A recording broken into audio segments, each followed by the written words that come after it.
आपण प्रार्थना करूया. परमेश्वर पिता दैव बाबा सुंदर दिवसाबद्दल तुझे आभार मानतो. महान परमेश्वर आशीर्वाद परमेश्वर तुमच्या वचनात चालणारे प्रत्येकाला सहाय्य एवढे सर्व पापांच्या अपराधांची क्षमा तुझ्या वचनाचा मार्ग तुम्हाला निवडी ही प्रार्थना येशू प्रभूच्या नावाने करतो. Hallelujah hallelujah. तर आपण आता लूक मध्ये हा 8 अध्याय वचन 4 पासून वचन घेऊया.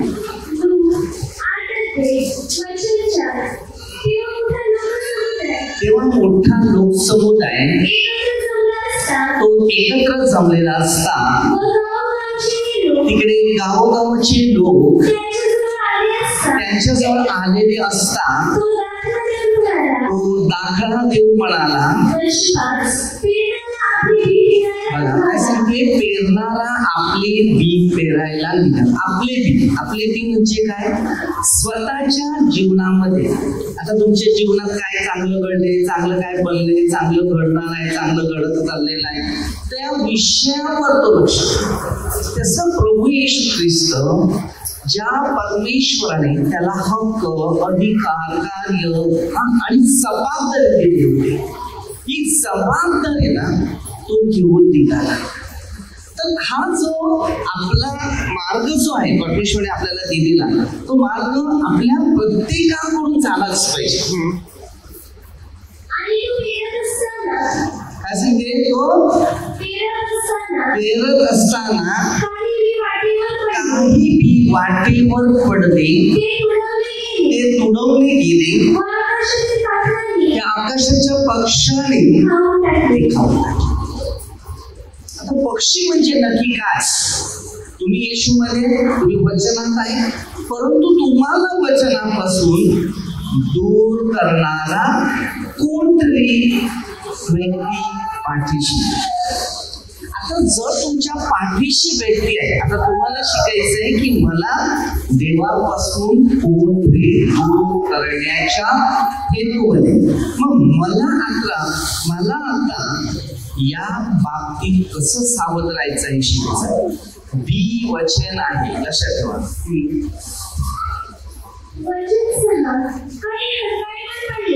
काही खडकाळावर पडले, त्याला ओलावा नसल्यामुळे ते उगवतानाच. आता तुम्ही विचार करा की तुम्ही प्रभूमध्ये वचनात आहे, शिक्षणात आहे, नियमात आहे. तुम्ही येशू ख्रिस्ताला ओळखलं, पण इतरांनी येशू ख्रिस्ताला ओळखलेलं नाही. मग जर तुम्ही ओळखलेलं आहे, ते जे ओळखत नाही त्यांच्या गोष्टी तुम्ही ऐकायच्या. आता जर तुम्ही त्यांचं ऐकत असेल त्या गोष्टी, तर तुम्हाला ते दूर दिलं जाईल. काही काटेरी झाडात पडले, काटेरी झाडाने त्याबरोबर वाढलं, त्यांची वाढ होईल. आता तुम्ही विचार करा, काटेरी झाडं म्हणजे नक्की काय? आता बोरं ती काट्यामधूनच निघतात. नाही, तुम्ही बोर खाल्लाय का? कसं लागते? पण त्याला काटे लागतात. बोराला काढायला काठी घ्यावं लागते ना, फेकावं लागते, तेव्हा बोरं खाली पडतात, तेव्हा ती बोरं खातात. पोरच खायला जातात, पोरे पण खातात.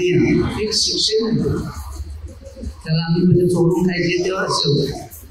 तर याची काही उदाहरण तुम्हाला मिळाले, काही शिक्षण मिळाले नाही, ते अनुभव. तरी ती बोरं खायला सोडत नाही, बरोबर नाही? तसं तुमचं भविष्य आहे. तुमच्या भविष्यामध्ये चांगलं जीवन जगायला लागलं तर अशी काटे येतात. ते काटे कसे म्हणजे कळतीकरण दुसऱ्या पत्रामध्ये 12 वचन 7 मध्ये दिले. ठोशे मारणार आणि तो काटा म्हणजे शैतान.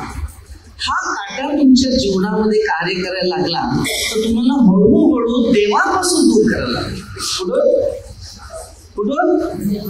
देवापासून तुम्हाला दूर करणार. समजून घ्या.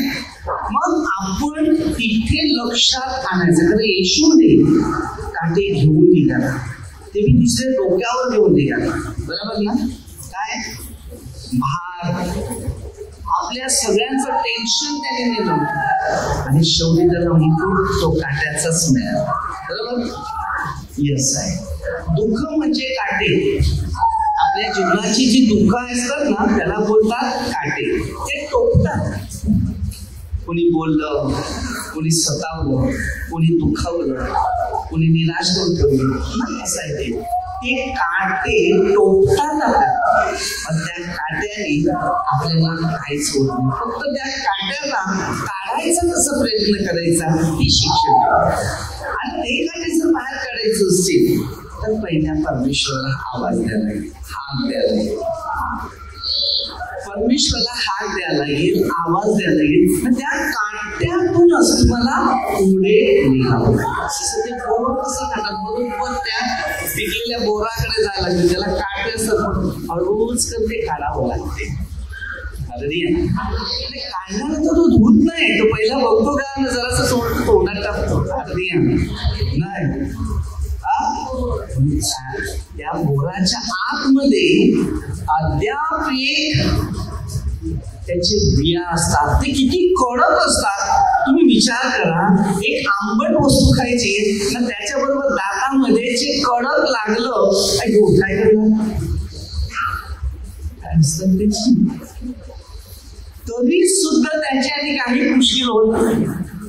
पण जेव्हा ते तोडून त्याच्या बिया फोडतात, त्या बरोबर त्या बिया काढतात त्याच्यातून, बरोबर थोडं कडू लागते पण किती सुंदर लागते ते. त्याला तर त्याच्यापेक्षा जास्त चव आहे. मग त्या परमेश्वराने जे आपले आतले गुण जे आहेत, आतले गुण त्याला ओळखतो परमेश्वर.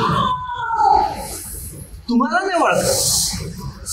सुदर्शन 139 दुसरं वचन बघितलं तुम्ही, तो दुरून तुमचे मनोगत ओळखतो. बरोबर? मध्ये 5:8 जे अंतःकरणातले शुद्ध ते धान्य देवाला पाठवते. म्हणजे परमेश्वर 24 सर्वांचा हृदय जाणार, तुमच्या शरीराला नाही जाणार, तो तुमच्या हृदयाला जाणार.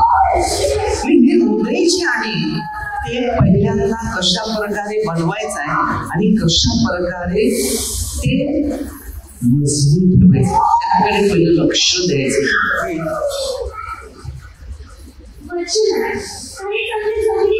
काही चांगल्या जमिनीत पडले ते उगवत, ते 100 पट पीक आले.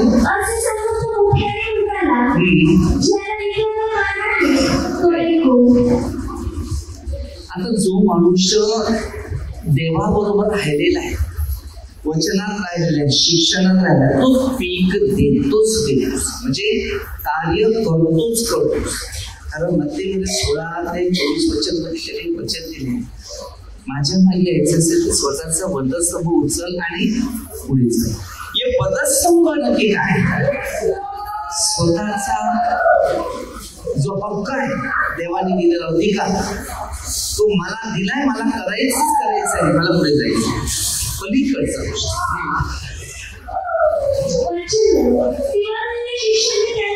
तेव्हा त्याच्या शिष्याने त्याला विचारले, या दाखल्यांचा अर्थ काय? म्हणाला, बघा, देवाच्या राज्याचे रहस्य जाणण्याची देणगी ते तुम्हाला दिलेली आहे, इतरांना दाखल्याने. आता तुम्ही विचार करा, तुम्हाला वचन आणि शिक्षण मिळालेलं आहे, इतरांना. मग तुम्हाला वचन आणि शिक्षण मिळाल्यानंतर तुम्ही वचनाने आणि शिक्षणाने पुढे कसा प्रवास करायचा आहे ते तुम्ही शिकायचं. आणि जर तुम्ही ह्या शिक्षणावर लक्ष देत नाही किंवा त्या वचनावर लक्ष पुरवलेलंच नाही, तर देवाची कृपा तुमच्या प्रत्येकाच्या जीवनात उतरणार नाही. अशासाठी की त्यांना दिसत असता त्यांनी पाहू नये ऐकत असताना त्यांना समजून घे. प्रेषित 28:26 पासून हेच गोष्टी दिली. मध्ये 13:10 पासून हेच गोष्टी एशियामध्ये. मग आम्हाला देवाचं वचन दिसते, देवाचा अनुभव दिसते, देवाचा अद्भुत गोष्टी दिसते, देवाचे चमत्कार काय हे सगळे दिसतात. मग आम्ही ते दिसतात, मग त्याप्रमाणे आम्ही पुढे का जात नाही. जेव्हा आम्ही पुढे जाण्याचा प्रयत्न करत असतो तेव्हा आमच्यामध्ये मोठ्या प्रमाणामध्ये पवित्र आत्म्याचा वर्षाव आहे. हा पवित्र आत्म्याचा जगपर्यंत वर्षाव आपल्यामध्ये काम करत नाही तर आपल्यामध्ये शांती, आनंद, ज्ञान प्राप्त होते. हा दाखला असा आहे, देवाचे काय, देवाचं वचन. बिया लावल्यानंतर आपण ताबडतोब झाडाची फळं खात नाहीये. 5 ते 7 वर्ष त्याला वाढवावं लागते. आणि एक झाड, एक मुलगा आहे तो. आपला मुलगा 5 वर्ष 7 वर्ष झाला की शाळेत जाणार, खिशातले पैसे हळूहळू खाली वाट जाणार, बरोबर ना. ट्युशनला, शाळेत पैसा लागतो की नाही लागतो, मुलांना लागतो. पण हे झाड फळ देणार आहे. 7 वर्षांनी बापाला कामाला जायची गरज नाही. ते फळ 7 वर्षानंतर फळ द्यायला सुरुवात व्यवस्थितपणे देते. मग बापाची मज्जा कमावची, बरोबर. मग ती एक मुलं नाही, 10-15 मुलं झाडं म्हणजे ती जेवढी लागवड करत जाईल तेवढी तुमची कमाई तुमच्याकडे यायला. हा प्रश्न आम्हाला शोधून काढायचा. मुलांना नेहमी आध्यात्मिक शिक्षणावर पहिलं लक्ष देण्यास शिकवा. कारण ते आध्यात्मिक शिक्षण त्याला खूप काही पुढे मार्गदर्शक करत असते. झाड आहे, हे झाड तुम्हाला मार्गदर्शक करते. रोज झाडाकडे जायचं, त्याला पाणी द्यायचं. 7 वर्षपर्यंत तुम्ही त्याचा सांभाळ केला तर 7 वर्षानंतर तुमची पोटं भरायला सुरुवात. केळीचं झाड बघा, 1 वर्षाच्या आतमध्ये, आता आम्ही इकडे झाड लावलं केळीचं, 4 महिने झाले. तर 4 महिन्यामध्ये त्याला नोंदरा. उत्पन्न बाजू आले की नाही, किती योग्य 4 महिन्यात. देवाला सर्व काही मेहनत कष्ट करत राहिलं तर फळ ती देत राहील. तसं तुम्ही आणि मी देवाची सेवा करत राहील तसं तुम्हाला देव फळ देत राहील. ते वाटेवर असलेले हे आहे की ते ऐकतात, त्याने विश्वास ठेवू नये. बघा, त्यांना तारण प्राप्त होऊ नये. बघा, सैतान येऊन त्यांच्या अंतःकरणातली वचन काढतो. कोण काढतो तुमची वचनं? कोण वचनं काढते? कोण काढते? सैतान. तुम्ही नाही, तो माणूस नाही, तो सैतान येतो तुमच्यामध्ये. म्हणजे 26 जेव्हा तुम्ही बघता की ज्या वेळेला ताटात हात घातला जुदासने ताटात हात घातला जुदासने येशूच्या ताटात, जेव्हा त्याने घास खाल्ला तेव्हा त्याच्या सैतान मोहित. म्हणून येशू ख्रिस्ताने जेव्हा लोकांनी मध्ये हे 4 अध्यायामध्ये जेव्हा 40 दिवस आणि 40 रात्र उपवास केले आणि परीक्षक त्याच्याकडे आले आणि त्याची परीक्षा घ्यायला सुरुवात केली की नाही? परीक्षा. मग त्यानंतर त्याला भूक लागली की नाही लागली? परंतु त्या मोहाला बळी पडला नाही, त्याला नेलं वर न सांगते बघ हे जगात सगळं अधिकार मला आहे. कारण त्याने आदाम एव्हीला फसवलेलं होतं. पण मत्ते 11:27 मध्ये प्रभू येशू नंतर सांगतो माझ्या पित्याने सर्व मला अधिकार दिला. कारण शैतानाला त्याने हरवलं. कोणी? तुम्ही नाही हरवलं. कोणी हरवलं? कोणी? जो मनुष्य मोहावर विजय मिळवतो तो शैतानाला हरवतो, पण जो मनुष्य मोहात पडतो तो शैतानाच्या बरोबर राहतो. असं आहे. प्रश्न आपल्याला सोडायचे. म्हणून माणसाच्या सर्व प्रत्येक व्यक्तीच्या समोर मोह आहे, परंतु त्या मोहावर विजय मिळवून तुम्ही जेव्हा एक प्रवास करता तेव्हा त्याच्यात परमेश्वराच्या उपस्थितीचा अनुभव येतो. मग ते सांगपासून प्रार्थना शिकवली आम्हाला मोहात पडून देऊ नकोस. हे जे परमेश्वराने आमच्यासाठी महत्व कृत्य म्हणून उभारलेली आहे त्याचा वापर आम्हाला महत्व वृत्तीनेच पुढे काम करायचं.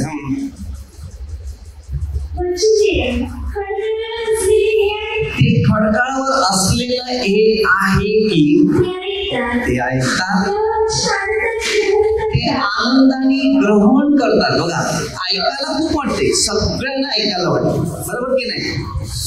वचन ऐकायला बरं आहे की नाही? पण आत्मसात म्हणजे आत्मपरीक्षण करायला नाही, आत्म्याचं परिवर्तन करण्यासाठी मनुष्याला उत्साह आहे. 4:12-16-21 येशूच प्रभू आहे. आपल्या भविष्यामध्ये तारणारा तुमची प्रभू येशू असतो. पण मोह सगळ्यांच्या पुढे आहे, पण जो विजय मिळवतो तो परमेश्वराच्या इच्छेनुसार. तुम्ही जर प्रार्थनेमध्ये आपल्या आध्यात्मिक गोष्टीमध्ये आत्मपरीक्षण करून मी वचनात जर असतील तर तुमच्या जीवनामध्ये मोठ्या प्रमाणामध्ये पवित्र आत्म्याचा वर्ष आणि तुम्हाला सामर्थ्य व शांती प्राप्त होते.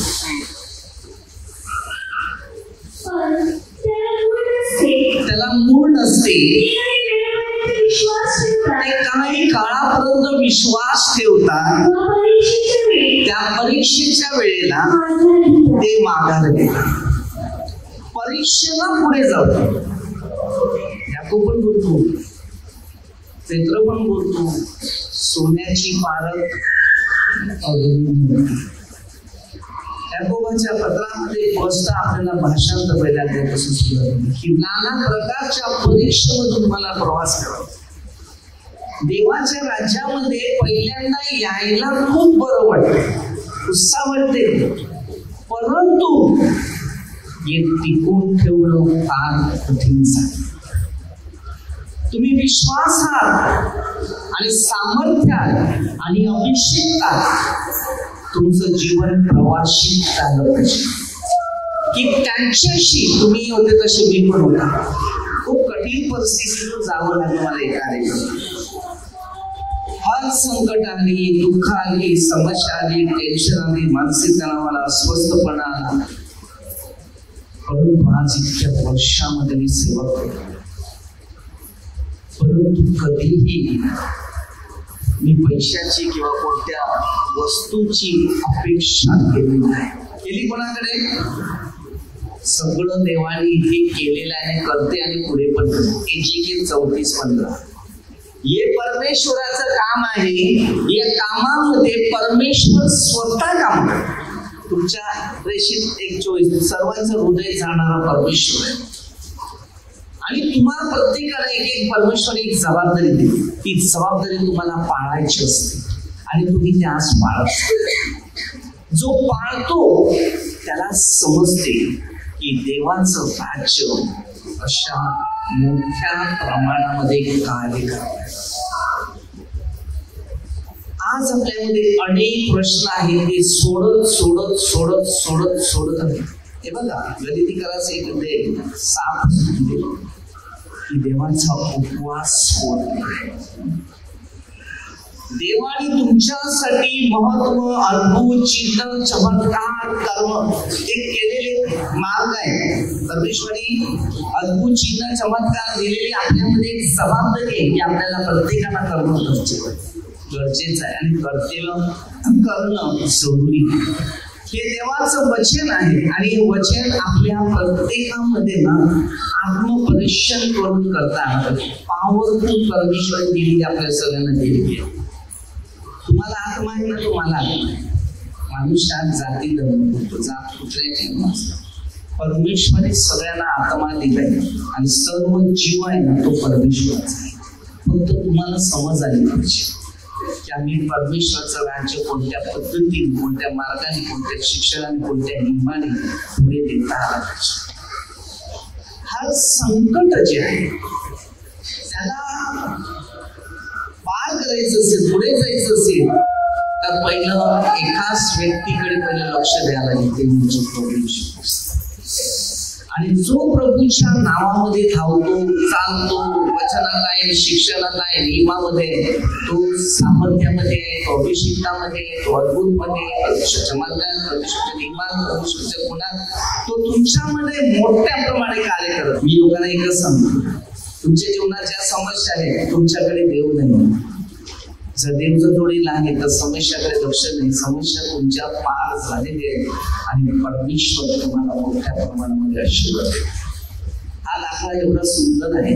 मागच्या आराधनेमध्ये पण आहे, येथे सरासर दाखले दिलेले आहे या आपल्या मानवासाठी, येशूच्या शिष्यांसाठी, येशूची सेवा करण्यासाठी. म्हणून येशूने योहानमध्ये 6 अध्यायामध्ये दिले 60 पासून वचन दिले की 72 शिष्य, 10 अध्यायामध्ये 72 शिष्य बनवले आणि या शिष्यामध्ये कमजोरता, या कार्याला कमजोरता नाही, एक उत्साह, एक अभिषेक, एक अद्भुत.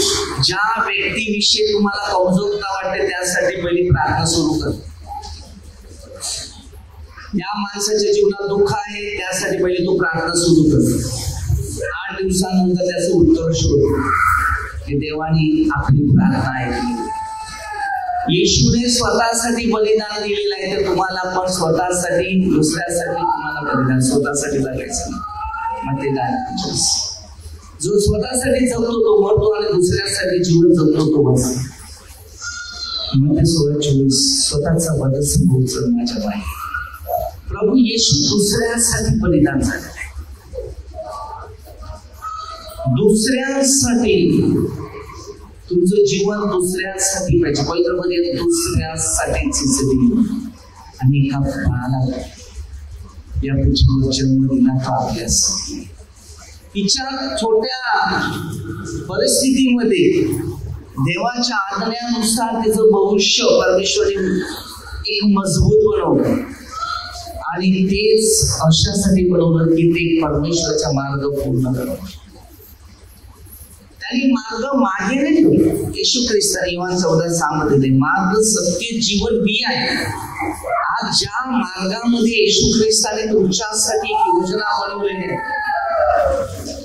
या योजना पवित्र आत्म्याच्या द्वारे काम करणाऱ्या आहेत.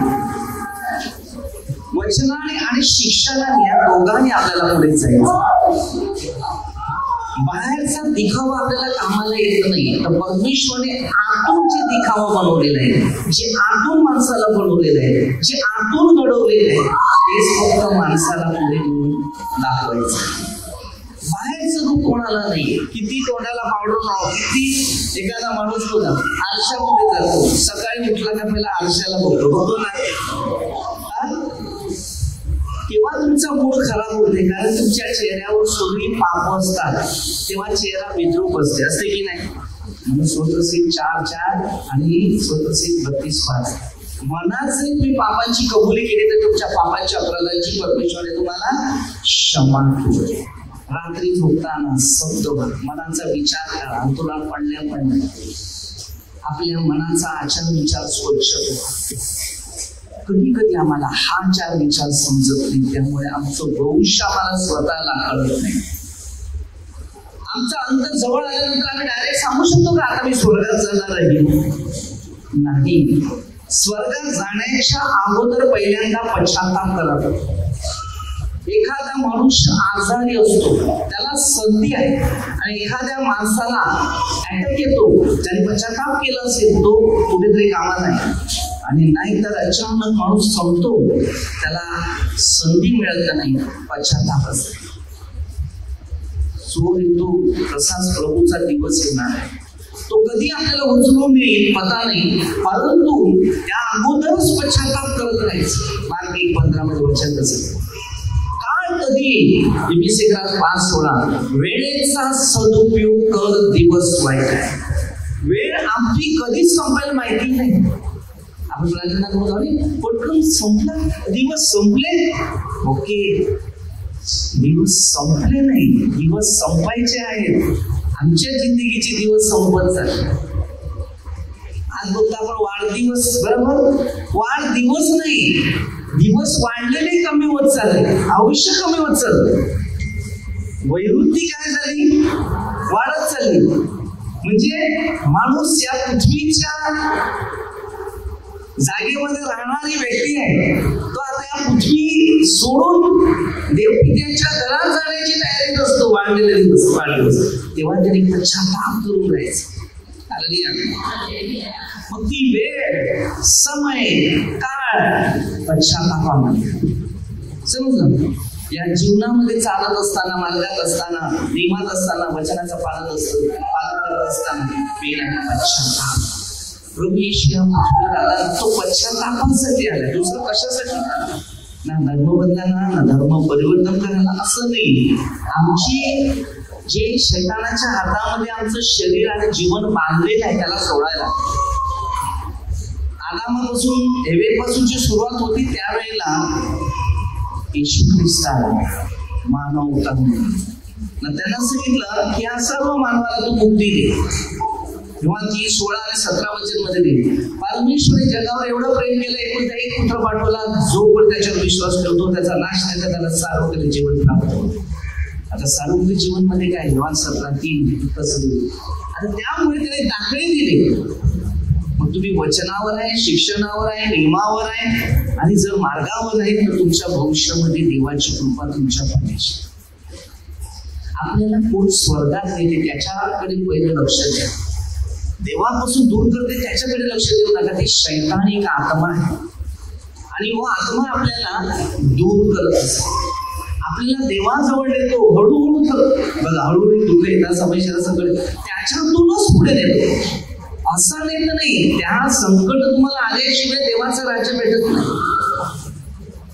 आता मी या प्रभूच्या वचनामध्ये जेव्हा वाढायला सुरुवात झाली, की संकट त्यांनीच दूर केली. मी काय करायला गेलाच नाही. दुःख आली, आपत्ती आली, समस्या आली, संकट आली, निराशा आली, परंतु त्याच्यातूनच मला त्याचे मार्ग दाखवले. बघा, काटेरी झाडामध्ये पडलेलं बी आहे की ते ऐकतात. बघा, आता आपण सगळे संसारी जीवन जगणारे, मी पण संसारात आहे नाही का, पण त्यांनी काय सांगितलं, संसारामध्ये पडायचं नाही, संसारामध्ये पडून देवाच्या वचनात राहायचं. नाहीतर आपण संसार पकडतो, संसारामध्येच राहतो आणि संसार आपल्याला नुकसानात नेतो.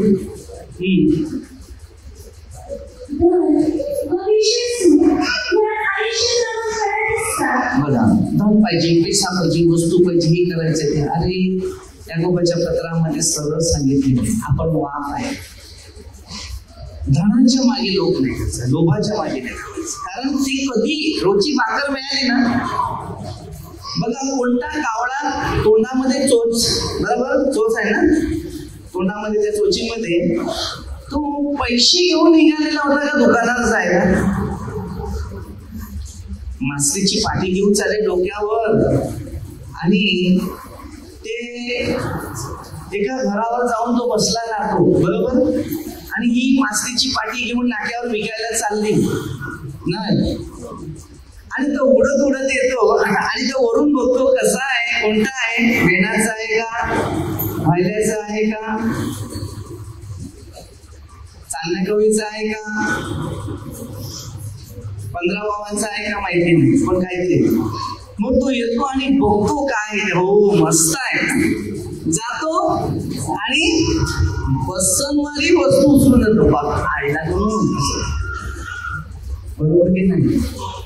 त्याला कोणी शिकवलं? त्याला कसं माहिती आज ही पाटी घेऊन चाललेली नाक्यावर विकायला या टाइमला, बरोबर? आमच्या ज्योतीवरच्या गोष्टी सांगतो. काही बाया मासळी विकायला बसलेल्या, तर त्यांचं काय बोलणं होतं माहिती नाही. कुत्रा आला का आणि त्यांनी मुशिट्या असतात त्या, त्याने तोंडामध्ये घातलं आणि गपचूप निघाला. नंतरही बघतात आहे तो घेऊन चाललाच नाही. आणि त्याच टायमाला मी गाडी घेऊन निघाला, मग त्याची मजा आहे. गेला बिंदास निवड पास करू, दाने पे लिखा है उसका खाने का नाम लिखा था. ते 6:25 वचन कसं दिलेलं आहे? त्या पक्ष्यांकडे निरखून पहा, पेरणी नाही करत, कापणी नाही करत, कोठारे साठवत नाही, मग त्यांना जर परमेश्वर देतो, मग आम्हाला का देत नाही? नीतिसूत्र 6:6 पर्यंत आम्हाला जास्त झोपा येतात ना, म्हणून आम्ही आळसपणामुळे आमची प्रगती होत नाही. अरे आळशा, किती वेळा झोपशील? त्या मुंगीकडे बघ जरा, बघ रे. नीतिसूत्र 6 ते 6 पासून पुढे वचन घ्या.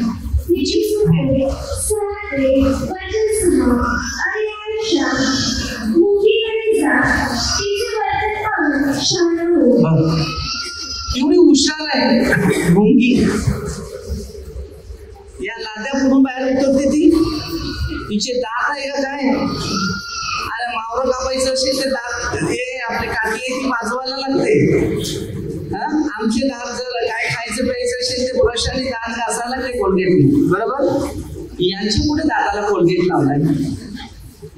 जर आपल्याला जरा चावलं ना तर बापरे, नाही काय त्या देवाची निर्मिती आहे बघा, केवढीशी असते ती, नाही? बघा पुढे.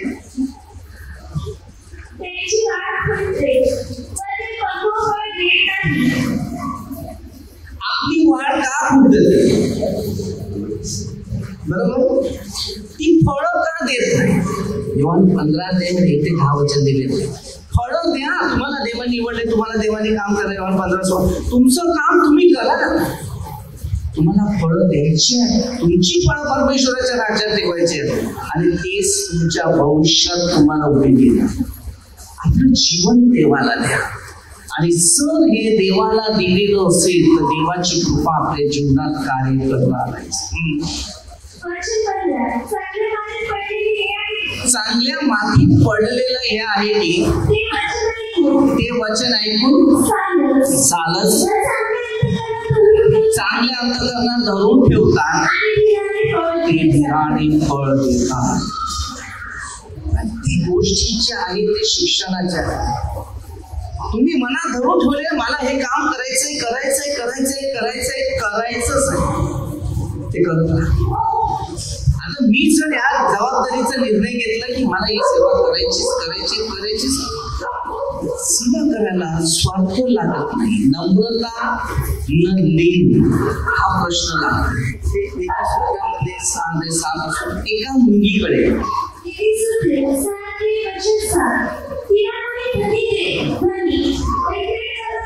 तिला कोणी धनी व देखरेख करणारा, तिला अधिपती नसता, तिला शिकवणारा कोणी नसते साध्या भाषेत.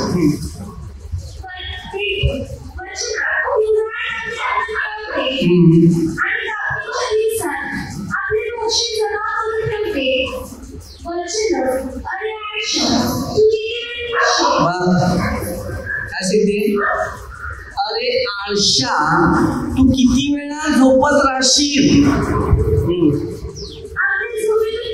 तू आपल्या झोपेतून केव्हा उठणार? आणखी थोडीशी झोप घेतो, आणखी थोडीशी डुलकी मारते, आणखी उराशी हात धरून झोपतो. असे जर म्हणत राहिलं तुझी गरिबी दरोडेखोराप्रमाणे आणि गरिबी तुला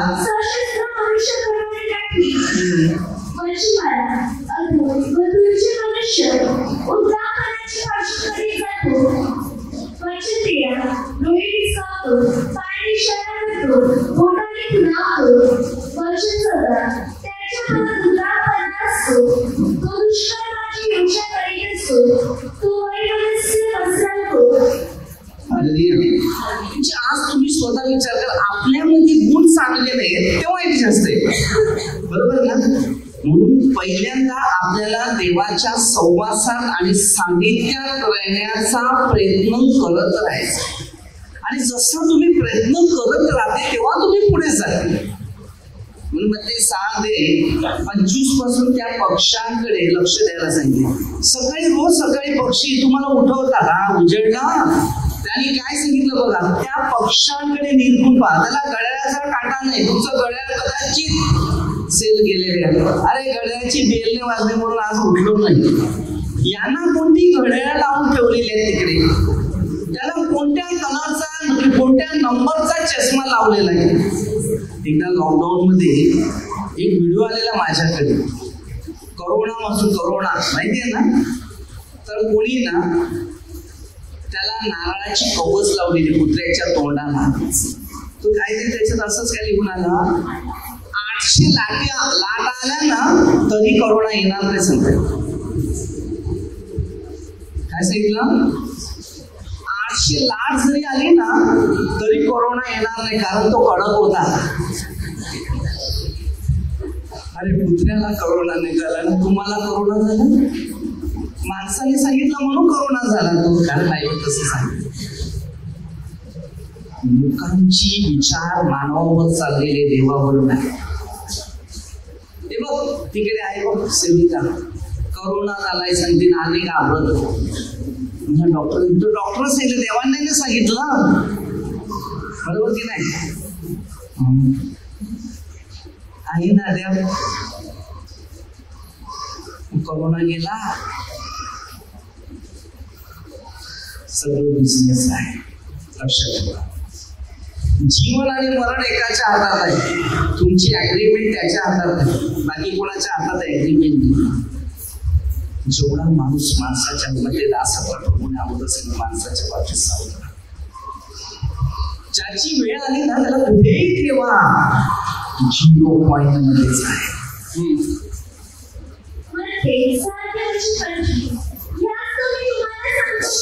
याच तो मी तुम्हाला सांगतो की आपल्या जीवाविषयी काय खायचं आहे.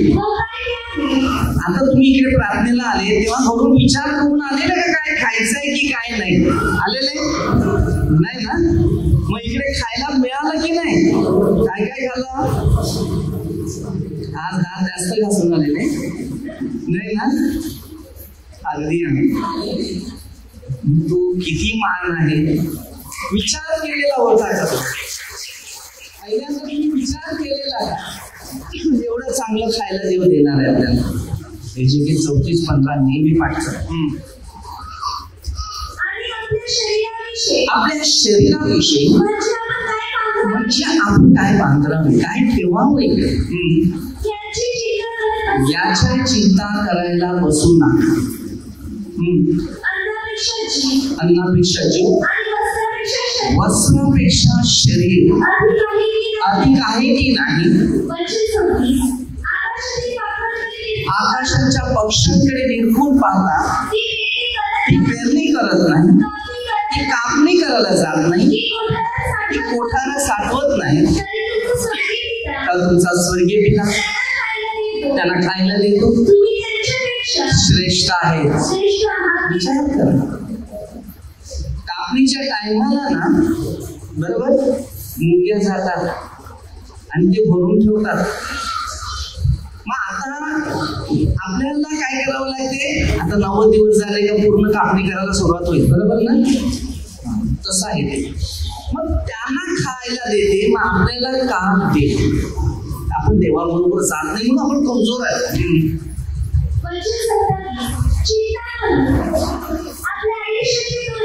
चिंता करून आपल्या आयुष्याची दोरी हातभर वाढण्यास तुमच्यामध्ये कोण समर्थ आहे?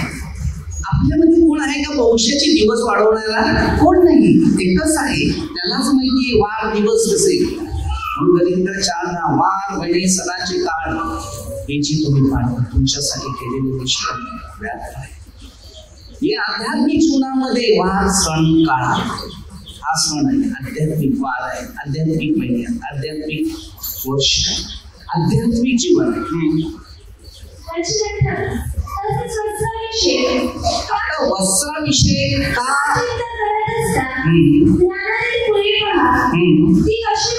ती कशी वाटतात, ती कष्ट करत नाही, सूत काढत नाही. मी तुम्हाला सांगतो शर्मोंतेही आपल्या सर्व वैभवात त्या एका सारखा सजलेला नव्हता. एक सजावट बोलतात त्याला. आता आपल्याला एक सजावट आहे, आता आपण या केंद्राची सजावट केली आहे, तसं आपल्या आत्म्याची एक सजावट करायची का आत्मा आम्हाला परमेश्वराच्या राज्यामध्ये कसा बनवू शकतो.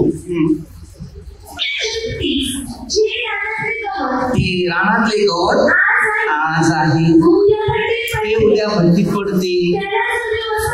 त्यांना जर पोशाख असा घालतो तर अल्पविश्वासी तुम्ही विशेष करून काय सांगते, तुम्हाला विशेष करून पोशाख घालणार नाही का. काय खावे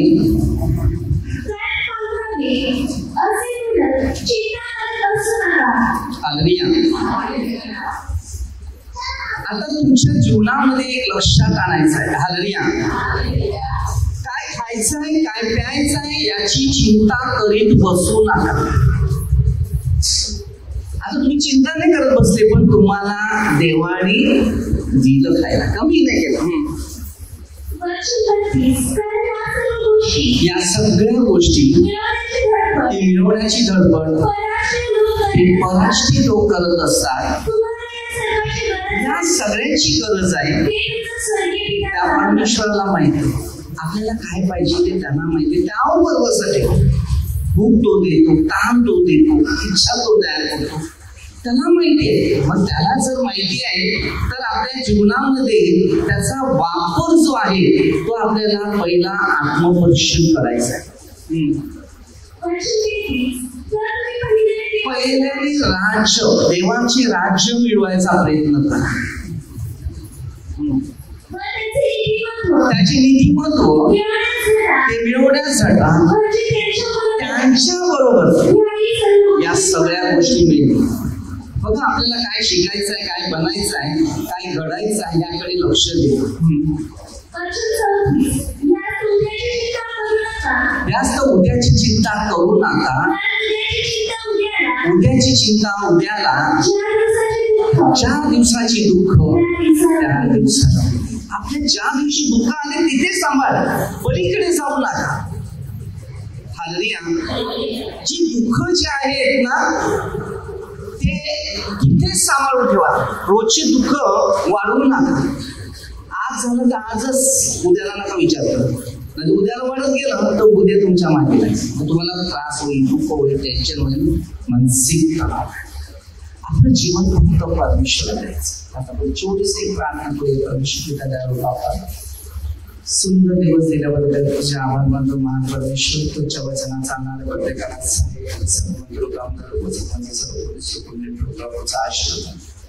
पवित्र आत्म्याचा वर्ष सर्वांना विशेष प्रार्थना करून देवा तुझं राज्य सर्व ही प्रार्थना प्रभू येशूच्या नावाने करतो.